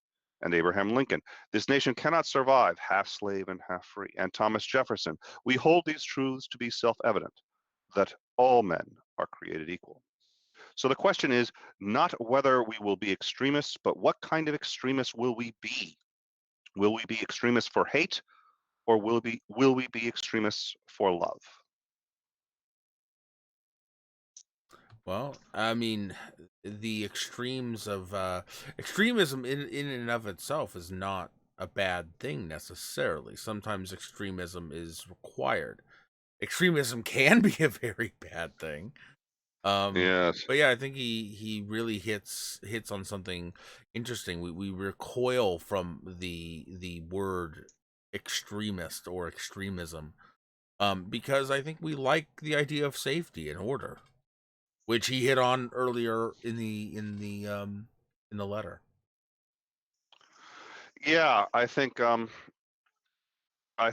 and I mean extremism. There are a lot of loaded words, and words that maybe the connotation, the direct meaning of the word isn't negative, but the denotation, what the word implies, whether you want it to or not, um, you know, it may carry a strong denotation. Um, spoiled is, you know, have you spoiled your child is sort of one such word. Yeah. Yeah. Um, yeah. So Dr. King obviously, well, there was actually one thing that people don't know is there was actually an assassination attempt on him. So the John Robert Kennedy, who was the oh my God, he wasn't the judge advocate general. He was the not the district attorney, top lawyer in the country. Oh, Oh, let me. Robert Kennedy, Attorney General. Attorney General. There you Robert go. Kennedy There was you the go. Attorney General, um, and Robert Kennedy was the Attorney General and ordered Hoover to spy on Martin Luther King Jr. At the time, it was for a number of reasons. First of all, Martin Luther King Jr. was advocating for a number of social issues. He was advocating for a kind of social safety net. He did advocate for a significant increase in social services for all people, regardless of color. And this struck a lot of people as communist, and there was a communist scare going on around that time. So people were very worried about him. It was at And this point that, by the way, that scares back. oh Jesus, oh God, isn't it all? Yeah, this time though it seems real to me, at least when you're talking about what Putin's doing. But that's another. uh, Um, he was caught having an extramarital affair, and there was obviously a lot of controversy around it. The FBI did at one point apparently try to blackmail him with it, but whatever happened there, they had a pretty large file on him and weren't able to really get any dirt on him. But it was the government really did take him quite seriously. They surveilled him and tried to find legal ways to stop him, which they were unsuccessful. But he was at one point signing. I believe he was signing autographs. I don't know if it was. I don't know whether it was a book or what he was signing. But a woman came up and stabbed him in the chest with a letter opener. And yeah, Wow. yeah, I the mean, it's one thing to be able to look at somebody and pull a trigger. It's another thing to have enough malice to be able to try and drive a letter opener through someone's chest. That's extreme. yeah, that takes balls. I think the ultimate conclusion was a letter opener of all things. It's like that line, "I'm going to cut your heart out with a spoon." I mean, Right. using a dull implement is because letter opener really isn't good for stabbing. But at any rate, it was actually thought that she was probably had significant mental health issues and may not have even realized what she was doing.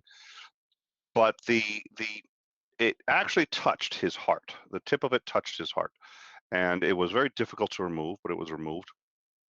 And the doctor said and announced when he said that he was okay that it was so close to his heart, if he had sneezed, he would have died, or just driven it in, and it would have killed him.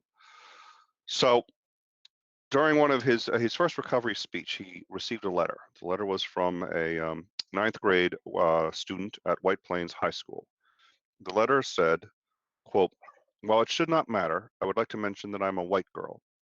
I read in the paper of your misfortune and suffering, and I read that had you sneezed, you would have died. I'm simply writing to tell you that I'm happy you did not sneeze." That's cute. And I think it's interesting that even she at this time identified that it should not matter what her color is when offering, a word of encouragement and support. That's a child that understood the message, you know? And to him, he truly meant it. When he had said his Jewish brothers, when he said his white brothers, when he said he meant that there was no, and he didn't think that white people shouldn't be in the organization. He didn't think that he was truly as blind to race as a human being can be, and or at least could be in his time, I guess I should say. And Yeah. that was he marched We with have to white remember he was still a product brothers. of his time.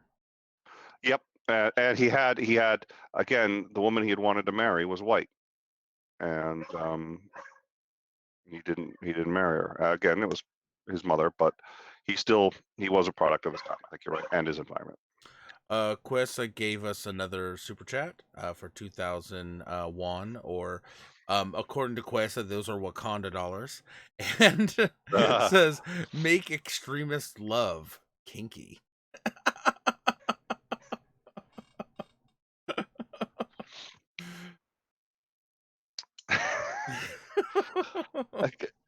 it's always great to have Coessa comment. I don't know. Obviously, he's got a camera hidden in my room. Clearly, he's been watching some stuff. That's true. Yes, I'm an extremist when I don't know. Yes. I'm not going to go there. Um, So but I was gonna say, we I took think. down the chains. I'm sorry. What? I was gonna say, I think it's funny. It's like, people think that she may have been, mentally ill. It's like, yeah, she tried to drive a letter opener through a stranger's chest. I think we can probably say she wasn't exactly healthy. Yep. So I think we should probably start wrapping it up. There's obviously more history and I like it, but we're also really kind of I think talking more about his methodology and Yes. what the efficacy of it was. But Malcolm X is an interesting person, and while I profoundly love Martin Luther King Jr., there is one interesting thing about him. Like I said before, he knew from 8 years old that he wanted to do this and who he was. He really knew who he was at 8. He Right. knew who he was, and nothing changed really, not in any meaningful way. And thank God. Malcolm X started as a thug, a pickpocket, went on to become a pimp, broke into people's houses, threatened people with guns, ran numbers, did all sorts of just crimes.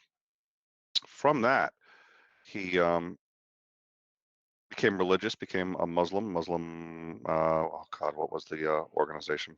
I forgot. I'll remember it again in a second.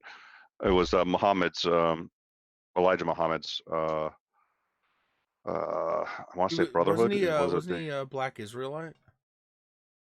Nah, I'll look it up. Okay. But so he became a Muslim and became a fierce advocate. Really, he was more for ethnostates than anything else. He thought that whites and blacks could not live together in peace, and was for the removal of, or sorry, the equality for blacks by any means necessary. And what I think is interesting, he went from that to having been betrayed, really, and his house being burned by the very organization that he was for. Once he started to realize that the head of it, Elijah Muhammad, who he thought was a prophet, was in fact actually having sex with hundreds of women, which was a profound violation of. But he justified it as, well, I'm too important to not have hundreds of kids, and I have to sow my seed, and so that's why it's an exception to. And that really disillusioned him. And he continued the movement on his own. He was famous for a white woman came up to him and said, "I really want to help. What can I do to help?" And he said, "Nothing," and then just walked away. And then he went to Nation of Islam. That's it. Thank you, Kawesa. That was the Nation of Islam. No, it's not that. Wait, no. There was one other. Okay. Yeah, no, it was the Nation of. I don't know. At any rate, I'm getting tired.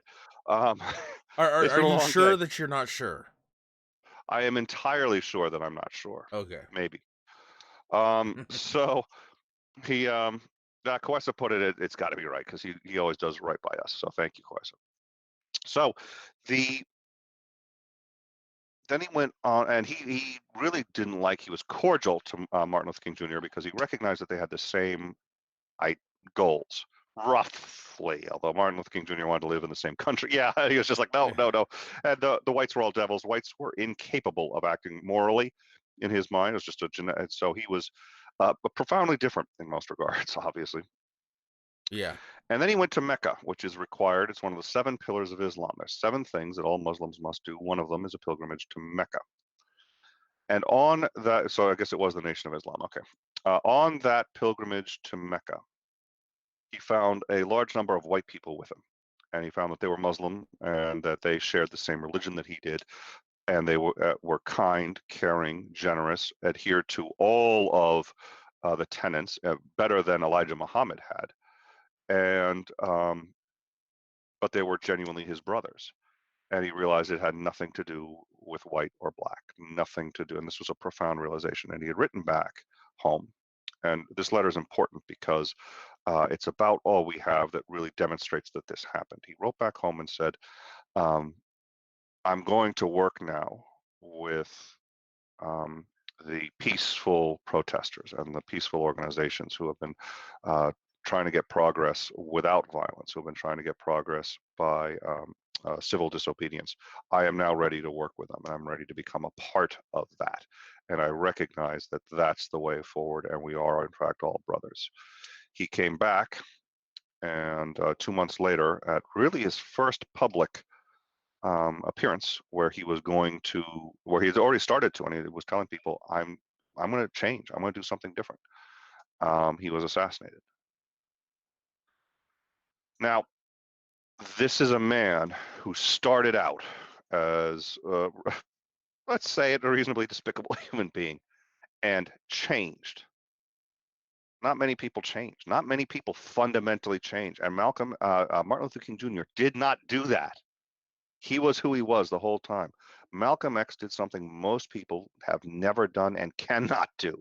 Fundamentally changed throughout his entire life, and went from that street hoodlum to probably very much on the level of Martin Luther King Jr. and may have been a brother to Martin Luther King Jr. in the sense of his willingness to engage on this and function on this and understand these things. But we'll never know because he was assassinated. It's a tragedy, and I would like to say, this is, as an anti-theist, I can recognize this is one time where a religion, and a religion that I widely regard as rather toxic, actually change someone for the better. Yep. First change someone probably for the worse, and then change them for the better. The Yeah, same no, that's religion. actually really true. Made him same religion, exact or other sects of that religion. Yeah. Um, and it gets back to uh, wow, sorry, I'm losing my train of thought. I'm getting tired. It's been a long show, and I think I looks like people in live chat have enjoyed it. Um, I don't know. Is there anything else that you think about when we talk about how and why? We haven't really covered. I think we sort of touched on why this works because I think we do have a instinct for justice, but it can be hard to reach that instinct. But I think most of us are detest injustice. Most of us Well, here's the are thing. repulsed It's by it. not just Yes, that. When there's two ways to create change in a society, right? And one is to leverage to change people's ideas, right? Get them to adopt a new idea. The other way is to force them at the end of the sword to do what you want. The problem is that people resent the sword. The problem is that people will always be looking for a way to get over, to topple the sword. And so if you're going to use violence, right, to spread your message, that is essentially what you were saying, is we will use our might. We will force you to comport to our beliefs, our standards, our thoughts, the idea that we have. If, however, you're going non-violence, then the only choice you have is to try and change people's minds, change their hearts, and get them to adopt your way of thinking or the idea that you have. And that is far longer lasting because those people who have adopted that idea are going to teach their children that idea and their children, whereas the sword is only going to last as long as you have that sword. that's a beautifully put.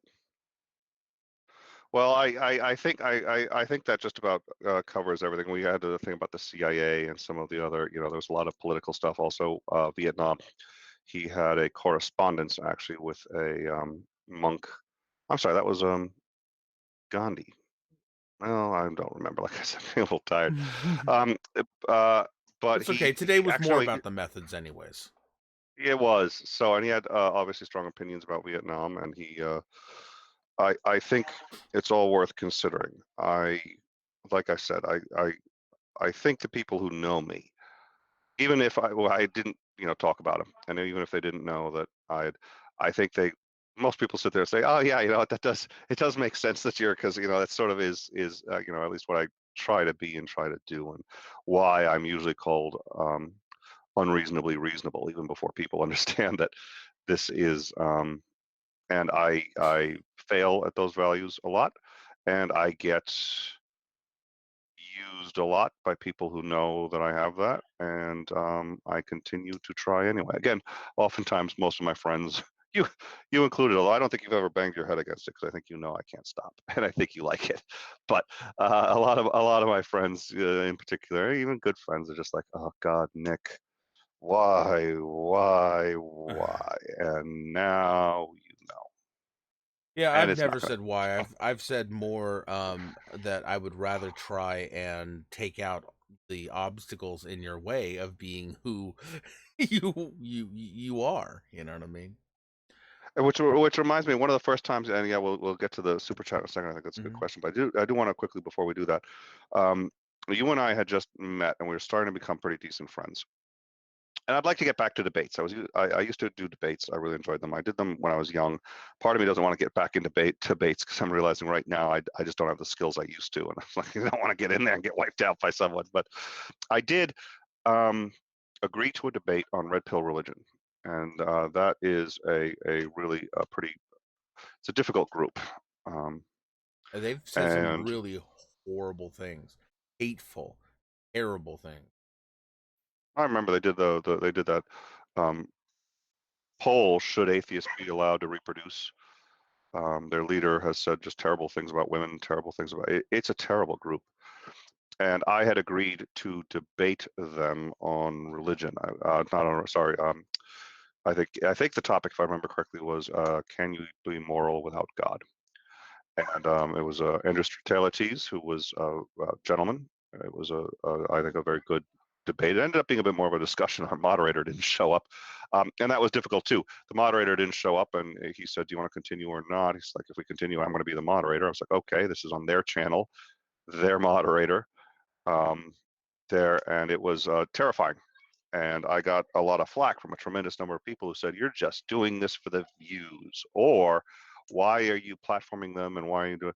When they talk about men and they talk about what it means to be a man, in their view, it's dominating women. It is this kind of belligerence and reckless engagement on any level about anything. And it's just, I'm gonna, you know what, whatever I say goes. Doesn't matter whether I'm right or wrong. It's what's more important is I make a decision and just be a man about it. And they just, holy smoke. And they thought all atheists were terrible and all atheists were just just out to get everybody. And what I wanted to do was to have one atheist on their channel that they can't deny, and they have to see engaged them honestly and with respect, as difficult as it was. And you were the only guy who really got that. And I will say this, and this is off the topic, but I wanted to point this out as well, which is it got really hard because a lot of my friends started just unfollowing me. They said, "We've never known you to do a political stunt like this, Nick. This is just there's no way this is. You would never engage these people. Who would in their right mind? They're horrible people." And that video is still there. And when people follow them and they see an atheist who does not fit the mold that they've been saying, that's what I wanted. But I came very close to Yeah. quitting when all my friends abandoned me. And you said two things. First of all, you said, I'm really proud to know you, which I appreciate, and that you would go into the lion's den and do this because it's not easy, and because there's a very real chance you're going to screw up and do something stupid. But you said, you were really proud that I would do that and you would fully support it. But you also said you understood why I was having difficulty, and that if I bailed, you would respect me just as much, no less. And you meant it. I understood that you meant it. And if you hadn't have said that, I'd have bailed. But you said it, so I did the debate. It Here's the thing: the only way to reach into an insular bubble is to go to them. You know what I mean? Is to debate someone that they will show up to listen to. That's it. It's the only way to do it. And no, I did mean it, and I do have a tremendous amount of respect. You you are downplaying the amount of flack that you got. I remember when you posted on Twitter that you were doing this. Just, I mean, you got ratioed. Let's just face it. You got like a few upvote, a few likes, a few retweets, and then just tons of people telling you how terrible you were for legitimizing them, for giving them, any sense of legitimacy or anything like that. It was just, yeah, it was really awful. I did make a new friend from Hmm. that, and it was a man who I loved dearly, very much like Martin Luther King Jr. His name is Daryl Davis, Hmm. and you mentioned him earlier. Daryl Davis is a black man, a musician, and he encountered a white Klansman who, as it turns out, was a Grand Wizard. And he decided to become friends with the Klansman, knowing full well the views and everything. And he got threats, and he actually did an interview. It started with an interview. He's like, "Why do you hate me? You don't even know me. What's?" But they decided to continue after the interview, and you could see preps for that interview, and it was just like, oh, there was a lot of mistrust. There was a lot of mistrust, and it was so thick. And he's like, "Why are you interviewing? Why are you recording this?" "Well, it's an interview, so we're going to record it." Like, Right. okay, but it was, whoo, and the they continued to talk, and after about 2 years, the Klansman realized he couldn't sustain a hatred for black people and that he was wrong and he was a Grand Wizard and he gave up his robe. But not only did he quit, he handed his robe to Daryl Davis and said, "This is yours." And Daryl Davis has then continued to do this. And he's gone out, and I met the guy now because of That's that debate. awesome. Um, he continued to uh, do this, and he has gone out and he goes to Klan meetings. Black guy, big black guy at Klan rallies, and I can only imagine. And when I Yeah. remember during this, uh, my family has taken on occasion some flack for some of the things I do. My friends on occasion some of the flack for some of the things I do. But I was sitting there going, imagine being his wife and having to Mhm. explain to your friends why he's going to a Klan rally and how hard it is to explain that. And imagine being any of his black friends and trying to understand why he's I can't imagine what happened to him and his family, but he went. And there's video of him there. I think it was CBS did a great thing on it, and you can just see one of the Klansmen just goes, "Yeah, I'm friends with a," uses the N word, but you know what? He's 10 times a man. That's half of you guys. He says this on the Klan, and he's still wearing the robes. Oh my God. So, and he's collected a dozen robes now, and this is what he does. He Mhm. deconverts Klansmen just by being himself, and that takes more courage. That takes more courage than just about. Yeah, what were you gonna say? I'm Yeah, sorry. I was gonna say, it reminds me a bit of a Morgan Spurlock little mini documentary where he sent a very homophobic Christian, lived on a ranch, guy to go live with a gay couple in San Francisco who had kids. And by the time he came back, he was actually talking to his family like, "Whoa, whoa!" He was talking to his family about gay marriage, like, "Whoa, let's not say that about these people. They're regular people with lives and family, and they're not who you think they are." It was the transformation is incredible, and all it takes is realizing that they are human people, and that the the boogeyman that you've constructed in your mind isn't real. It, I think that's exactly right, and I think, and it brings to mind the other thing that he had said, which was, hatred is born out of ignorance. Mm, Once you know who they are, it becomes a lot harder to hate them. yeah. Oh, I have on my car the bumper sticker on my car from Henry David Thoreau. If we were to read the secret histories of all of our enemies, we would find in there enough pain and suffering to forgive all hostilities. That's cool. That's way cool. Bumper sticker on my car. Yeah, and I Mhm. couldn't actually find that on a bumper sticker, so I had to make it myself.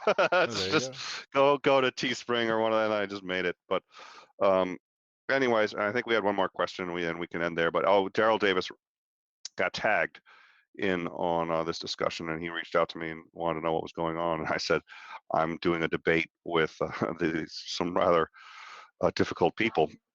And he gave some support. You gave, of course, a tremendous amount of support, and I got it done. And afterwards, a lot of people came back and said, "Oh, wow, Nick, that was actually good." It's just like, thank God, because if I had fucked that one up. But that's me. I try, and I do certainly screw it up sometimes. But I so did so did everybody, Dr. King Jr. And you had reminded me before that too, because I was just like, "Is this really a good idea?" And you were like, "Bill Nye, Ken Ham," which of course I just brought up, and Mhm. like Bill Nye, who nobody thinks should have or could have been qualified, goes straight into the heart of this. But he's at the fucking Creationist Museum. He's on board the Ark that they've built to scale, arguing evolution, and he didn't convince a lot of people, but there were moderates in there. There were people on the fence who said, holy shit, I think he may be right. I've spoken to them. So is he, but I've talked to, and that just spreads out. That spreads out, Mhm. and it takes a long time, but it spreads out. And I've met people, especially doing my work in anti-theism, who said, you know what, I wasn't sure, but I was like, it's probably false. And then I listened to him and I said, I think he's got it. And I was terrified, but I think he's got it. And because Nye was magnanimous and gracious about it, they felt like they could switch over. They felt, I don't have to, it's not a team of assholes I'm joining, it's a team Right. of real people. Yeah. Well, here's a great question to kind of end on, and then I want to discuss some of our upcoming shows. Perfect. Quest, 2001. What would MLK think if he saw the U.S. in 2020? My hope would be, well, no, I think he would be immensely pleased. I think he would be surprised we've come as far as we have.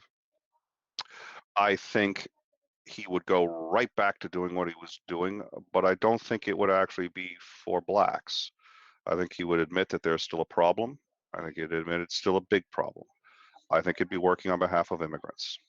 I think he'd be Hmm. working on behalf of undocumented workers, because at the time that he did this, he was doing it not because he was black and that this was his race, but because it was the blacks who needed him the most. His fellow black brothers still need him, and they need him today. It's not done. It's better than it's ever been. We've had a black president, but it's not done. But they're not the ones who need him the most. It's the people who are in the fields who are being abused, who are being raped because they don't have police protection, because otherwise they're going to get kicked out of the country. It's the people who are being turned into slaves in this country right now. That's where he'd be. I think you're right. I have nothing to add to that. That was beautifully said. Thank you. Beautifully said. All So what do we got right. coming up? So what we got coming up? So tomorrow we are discussing Disney and their growing monopoly on well, quite a few different artistic genres, and particularly the genres that touch our lives the most. As long Um, as they don't take Star Wars, I'm happy. yeah, too late. What Yeah, too late. Sorry. crap? Um, and then that's going to be at 2 p.m. our usual time, 2 p.m. And then a little earlier at 1 a.m. Wednesday, we have Netflix and Goop. We're going to be discussing what the moral and ethical responsibility should be of a platform like Netflix when it comes to these sorts of things. For people who don't know, Goop is a company that sells quote unquote alternative medicines. So, like, one of the more interesting ones was the vaginal eggs that are supposed to do all kinds of miracle things. Well, and those, you know what? It the thing that really gets me about those is they say that if they're used, by men, you can, but the reality is once you try, I've heard that they don't work as advertised. Right, Please right. continue.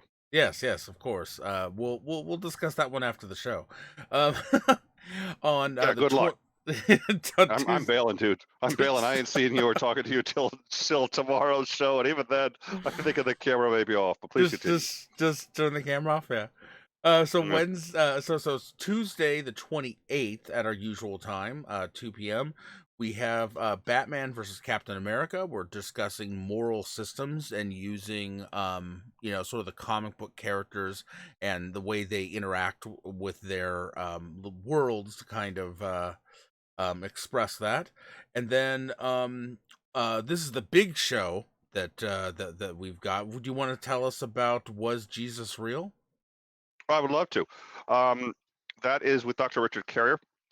Um, Historians believe that Jesus was real, not necessarily the Son of God, but of course that he existed. A great many anti-theists like to say he wasn't real. Christopher Hitchens said he wasn't real, and then he came up with what is called the Hitchens argument for why he was, which I love. The Bible clearly lies in certain places.